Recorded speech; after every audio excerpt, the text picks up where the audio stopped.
Welcome to the deep dive. We sift through sources to pull out those key insights, maybe some surprising facts, things to help you stay informed, hopefully have a bit of fun too. Today, we're exploring something really powerful.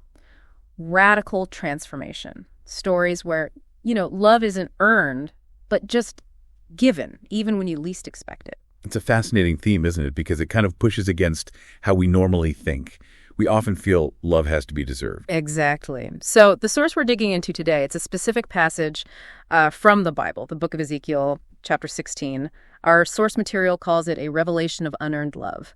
And our mission really is to unpack that, see how this ancient text gives us this vivid picture of grace. And it is vivid. The imagery is, well, it's quite stark, maybe even shocking in places. Definitely. So get ready for that. It paints this unique relationship, starting with an origin story that's, well, pretty raw. It really is. The text doesn't just hint at unworthiness. It lays it bare, very graphically. It wants you to see the absolute depth of it. Okay, so let's start there. Ezekiel 16, verses 1 to 5. It kicks off saying, your origin and your birth are of the land of the Canaanites. Your father was an Amorite and your mother a Hittite. So right away, it's linking Israel to these, well, outsider groups. Mm-hmm.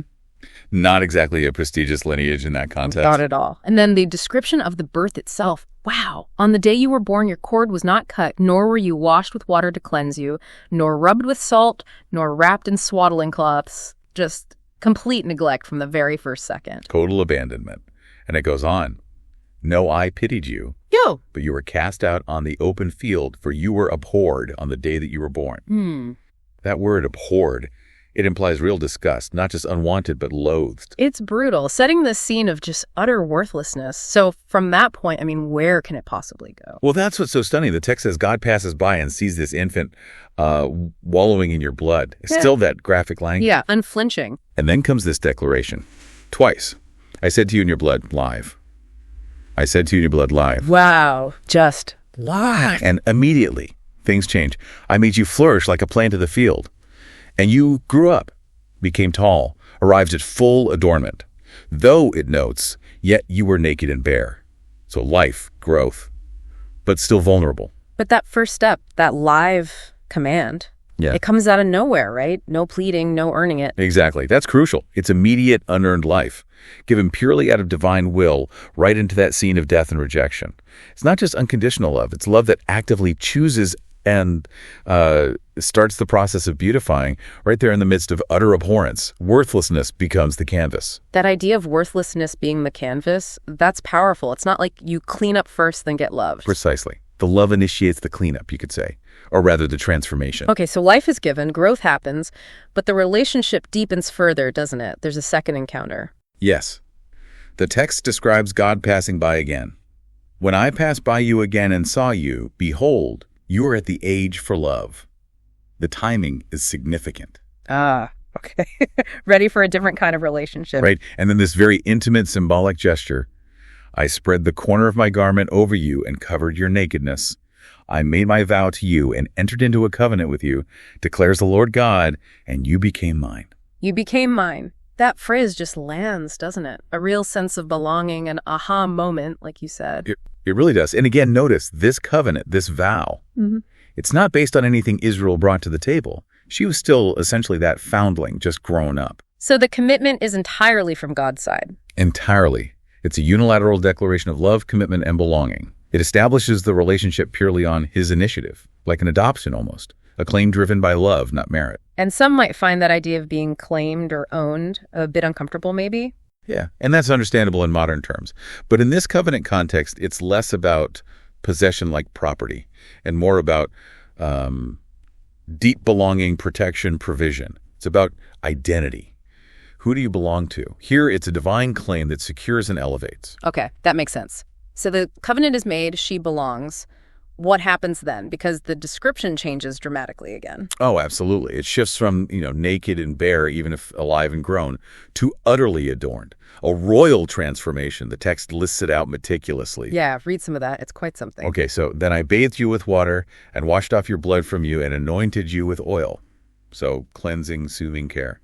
I clothed you also with embroidered cloth and shod you with fine leather. I wrapped you in fine linen and covered you with silk. Just layers of luxury. Embroidered cloth, fine leather, silk. This is not basic provision. This is lavish. Totally lavish. And it doesn't stop. And I adorned you with ornaments, bracelets on your wrists, a chain on your neck, a ring on your nose, earrings, and a beautiful crown on your head. A crown. So literally royalty. Literally. Thus you were adorned with gold and silver. Your clothing was of fine linen and silk.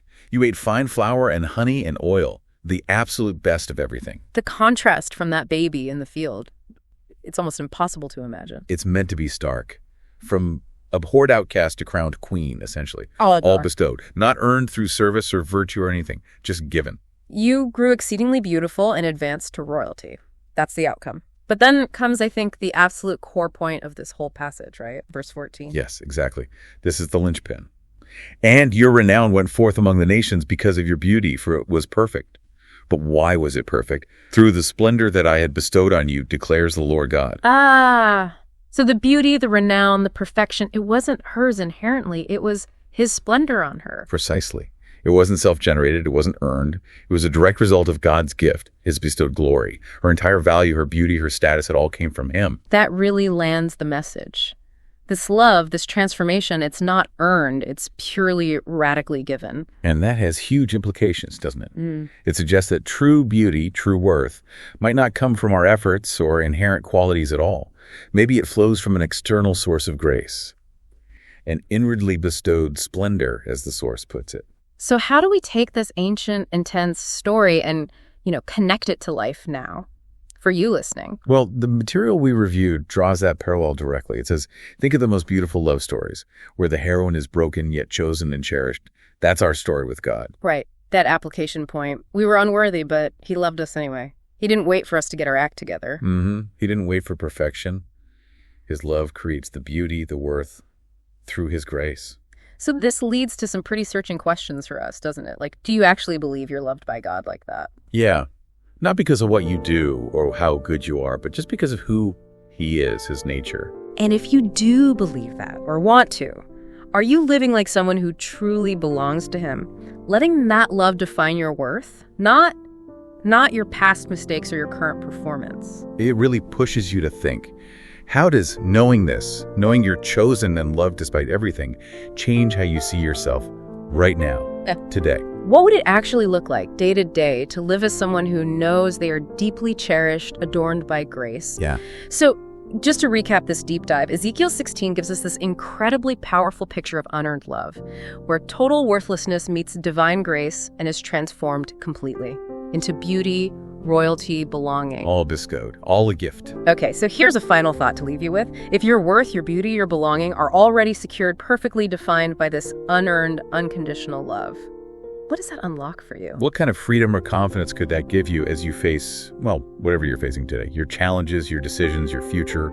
How might living from that deep sense of already belonging, already being cherished and adorned by God, how might that fundamentally shift things? Your actions, how you see others, how you see yourself. Something to really reflect on.